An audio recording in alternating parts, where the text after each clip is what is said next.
Romeo के नाम पौलुस प्रेरित की पत्री, अध्याय 1। पौलुस की ओर से, जो यीशु मसीह का दास है और प्रेरित होने के लिए बुलाया गया और परमेश्वर के उस सुसमाचार के लिए अलग किया गया है, जिसकी उसने पहले ही से अपने भविष्यद्वक्ताओं के द्वारा पवित्र शास्त्र में, परमेश्वर जिसकी सेवा मैं अपनी आत्मा से उसके पुत्र के सुसमाचार के विषय में करता हूं, वही मेरा गवाह है कि मैं तुम्हें किस प्रकार लगातार स्मरण करता रहता हूं और नित्य अपनी प्रार्थनाओं में विनती करता हूं कि किसी रीति से अब भी तुम्हारे पास आने को मेरी यात्रा परमेश्वर की इच्छा से सफल हो, क्योंकि मैं तुमसे मिलने की लालसा करता हूं कि मैं तुम्हें कोई आत्मिक वरदान दूं जिससे तुम स्थिर हो जाओ, अर्थात ये कि मैं तुम्हारे बीच में होकर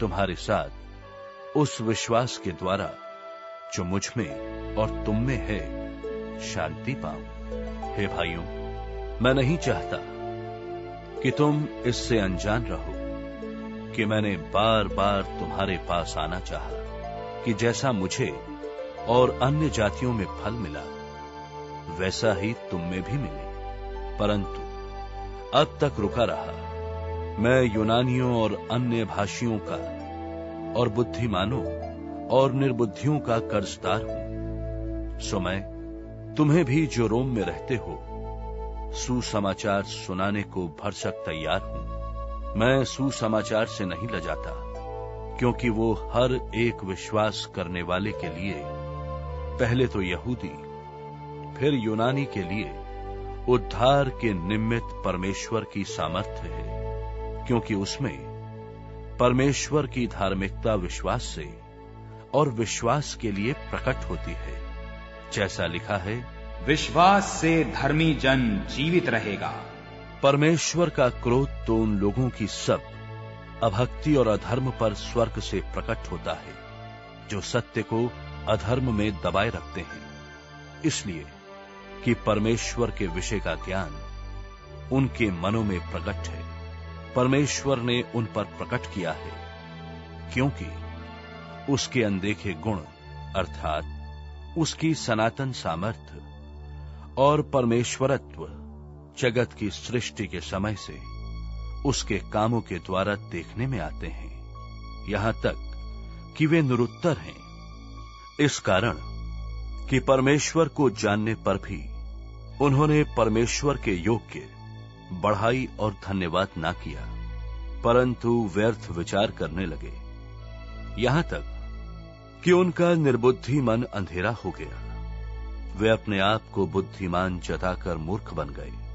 उन्होंने अविनाशी परमेश्वर की महिमा को नाशमान मनुष्य और पक्षियों और चौपायों और रेंगने वाले जंतुओं की मूरत की समानता में बदल डाला।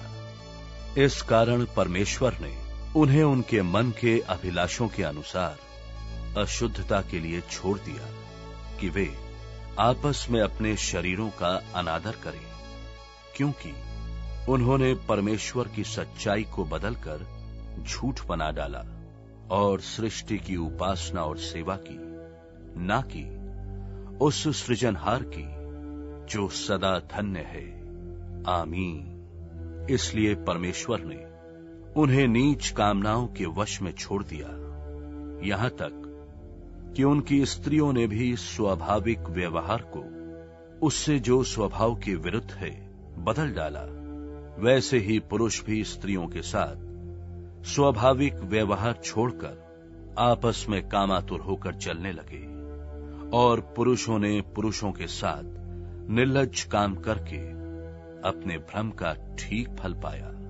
जब उन्होंने परमेश्वर को पहचानना ना चाहा, परमेश्वर ने भी उन्हें उनके निकम्मे मन पर छोड़ दिया कि वे अनुचित काम करें। सो वे सब प्रकार के अधर्म और दुष्टता और लोभ और बैर भाव से भर गए, और डहा और हत्या और झगड़े और छल और ईर्ष्या से भरपूर हो गए, और चुगलखोर बदनाम करने वाले परमेश्वर के देखने में घृणित औरों का अनादर करने वाले अभिमानी, डींग मार, बुरी बुरी बातों के बनाने वाले, माता पिता की आज्ञा ना मानने वाले, निर्बुद्धि, विश्वासघाती, माया रहित और निर्दय हो गए। वे तो परमेश्वर की ये विधि जानते हैं कि ऐसे ऐसे काम करने वाले मृत्यु के दंड के योग्य हैं, तो भी न केवल आप ही ऐसे काम करते हैं, वरन करने वालों से प्रसन्न भी होते हैं। अध्याय 2।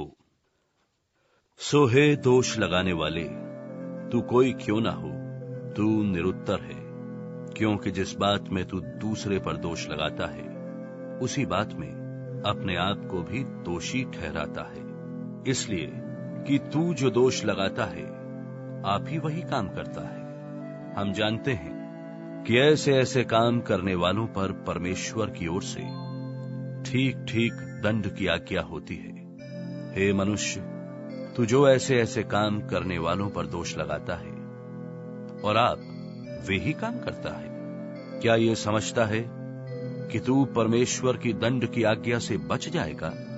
क्या तू उसकी कृपा और सहनशीलता और धीरज रूपी धन को तुच्छ जानता है?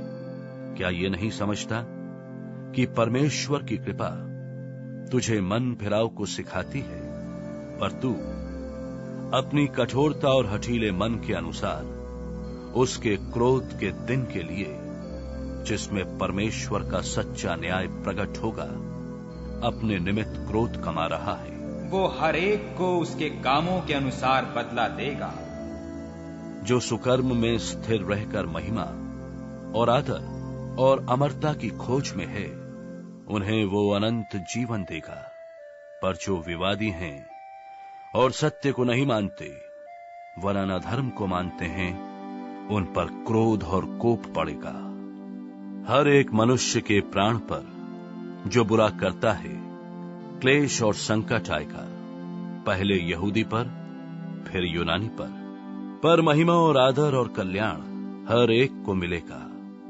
जो भला करता है, पहले यहूदी को, फिर यूनानी को, क्योंकि परमेश्वर किसी का पक्ष नहीं करता, इसलिए कि जिन्होंने बिना व्यवस्था पाए पाप किया, वे बिना व्यवस्था के नाश भी होंगे, और जिन्होंने व्यवस्था पाकर पाप किया, उनका दंड व्यवस्था के अनुसार होगा, क्योंकि परमेश्वर के यहां व्यवस्था के सुनने वाले धर्मी नहीं, पर व्यवस्था पर चलने वाले धर्मी ठहराए जाएंगे।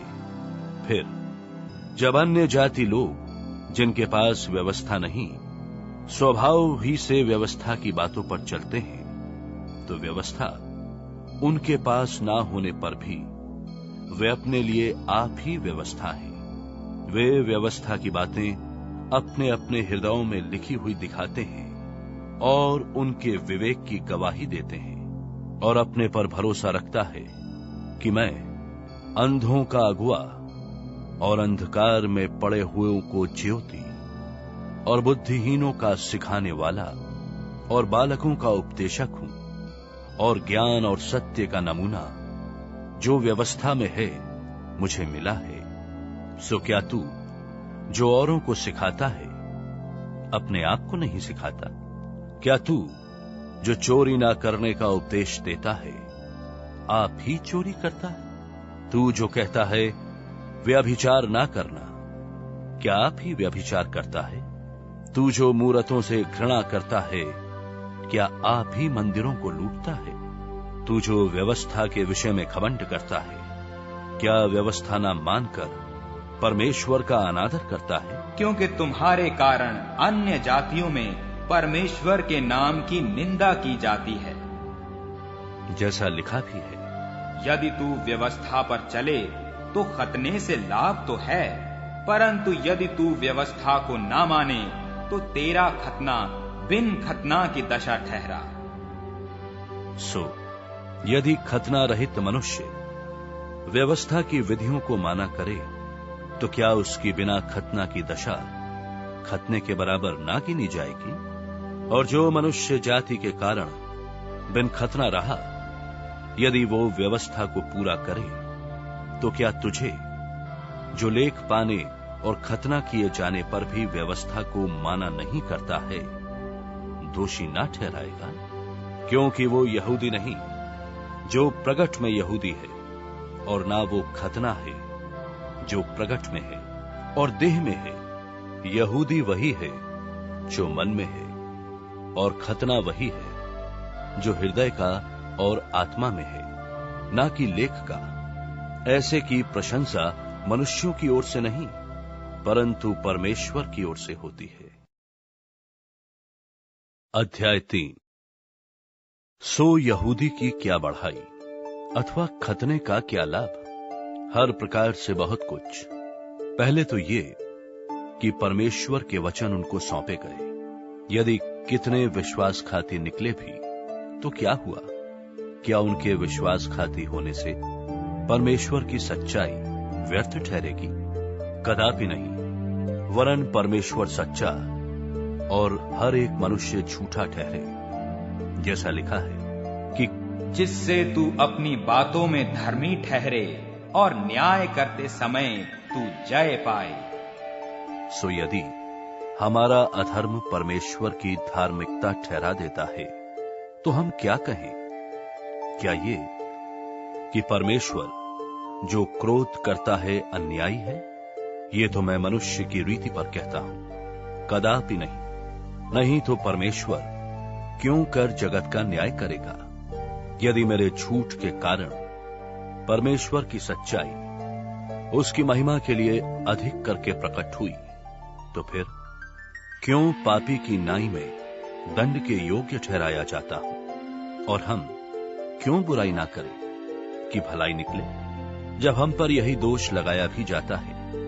और कितने कहते हैं इनका यही कहना है, ऐसों का दोषी ठहराना ठीक है। तो फिर क्या हुआ कि हम उनसे अच्छे हैं? कभी नहीं, क्योंकि हम यहूदियों और यूनानियों दोनों पर यह दोष लगा चुके हैं कि वे सब के सब पाप के वश में हैं। जैसा लिखा है कि कोई धर्मी नहीं, एक भी नहीं, कोई समझदार नहीं, कोई परमेश्वर का खोजने वाला नहीं।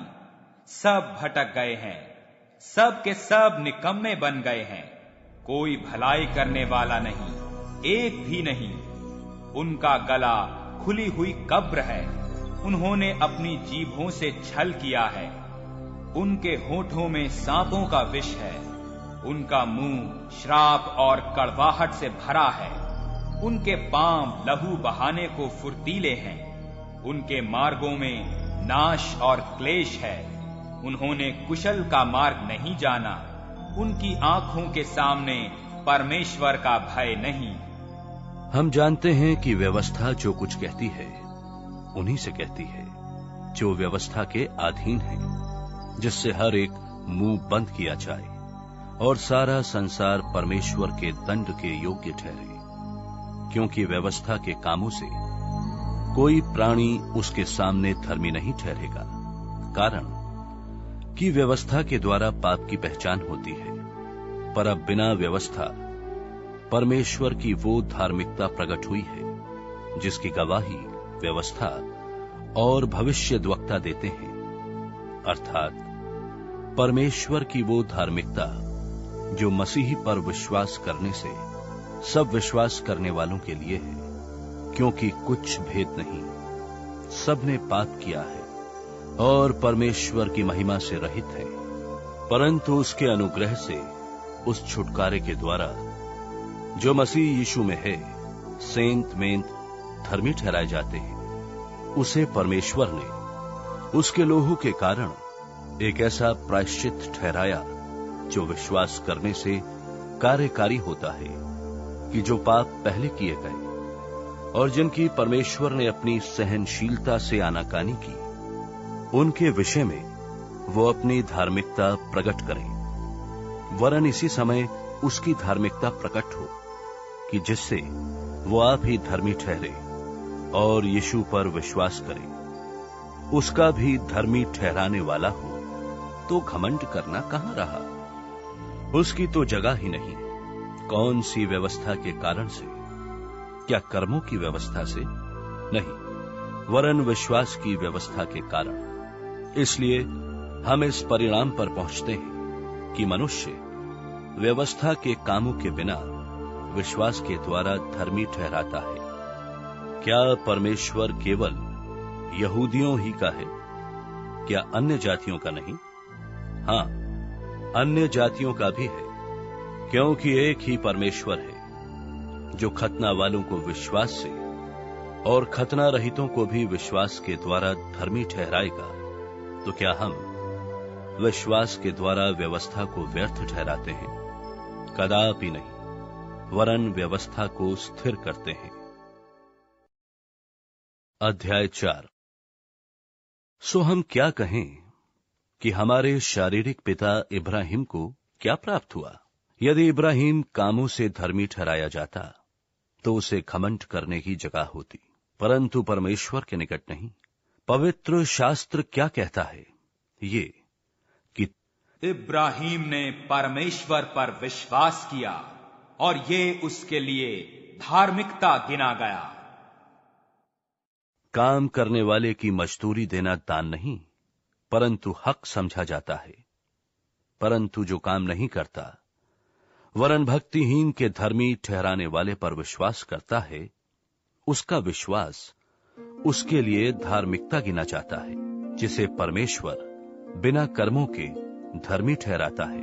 उसे दाऊद भी धन्य कहता है कि धन्य वे हैं जिनके अधर्म क्षमा हुए और जिनके पाप ढांपे गए। धन्य है वो मनुष्य जिसे परमेश्वर पापी ना ठहराए।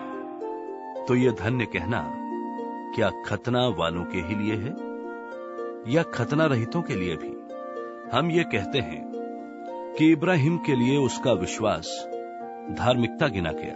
तो वो क्यों कर गिना गया? खतने की दशा में या बिना खतने की दशा में? खतने की दशा में नहीं, परंतु बिना खतने की दशा में। और उसने खतने का चिन्ह पाया कि उस विश्वास की धार्मिकता पर छाप हो जाए जो उसके बिना खतने की दशा में रखा था, जिससे वो उन सब का पिता ठहरे जो बिना खतने की दशा में विश्वास करते हैं, और कि वे भी धर्मी ठहरे और उन खतना किए हुओं का पिता हो जो न केवल खतना किए हुए हैं, परंतु हमारे पिता इब्राहिम के उस विश्वास की लीक पर भी चलते हैं जो उसने बिन खतने की दशा में किया था। क्योंकि ये प्रतिज्ञा कि वो जगत का वारिस होगा ना इब्राहिम को ना उसके वंश को व्यवस्था के द्वारा दी गई थी, परंतु विश्वास की धार्मिकता के द्वारा मिली। क्योंकि यदि व्यवस्था वाले वारिस हैं तो विश्वास व्यर्थ और प्रतिज्ञा निष्फल ठहरी। व्यवस्था तो क्रोध उपजाती है, और जहां व्यवस्था नहीं वहां उसका टालना भी नहीं। इसी कारण वो विश्वास के द्वारा मिलती है कि अनुग्रह की रीति पर हो कि प्रतिज्ञा सब वंश के लिए दृढ़ हो, ना कि केवल उसके लिए जो व्यवस्था वाला है, वरन उनके लिए भी जो इब्राहिम के समान विश्वास वाले हैं। वही तो हम सबका पिता है, जैसा लिखा है कि मैंने तुझे बहुत सी जातियों का पिता ठहराया है। उस परमेश्वर के सामने जिस पर उसने विश्वास किया और जो मरे हुओं को जिलाता है और जो बातें हैं ही नहीं उनका नाम ऐसा लेता है कि मानो वे हैं, उसने निराशा में भी आशा रखकर विश्वास किया, इसलिए कि उस वचन के अनुसार कि तेरा वंश ऐसा होगा, वो बहुत सी जातियों का पिता हो। और वो जो 100 वर्ष का था अपने मरे हुए से शरीर और सारा के गर्भ की मरी हुई की सी दशा जानकर भी विश्वास में निर्बल ना हुआ, ना उसने अविश्वासी होकर परमेश्वर की प्रतिज्ञा पर संदेह किया, पर विश्वास में दृढ़ होकर उसने परमेश्वर की महिमा की और निश्चय जाना कि जिस बात की उसने प्रतिज्ञा की है वो उसे पूरी करने को भी सामर्थी है। इस कारण ये उसके लिए धार्मिकता गिना गया। और ये वचन कि विश्वास उसके लिए धार्मिकता गिना गया, न केवल उसी के लिए लिखा गया, वरन हमारे लिए भी, जिनके लिए विश्वास धार्मिकता गिना जाएगा, अर्थात हमारे लिए जो उस पर विश्वास करते हैं जिसने हमारे प्रभु यीशु को मरे हुओं में से जिलाया। वो हमारे अपराधों के लिए पकड़वाया गया और हमारे धर्मी ठहरने के लिए जिलाया भी गया।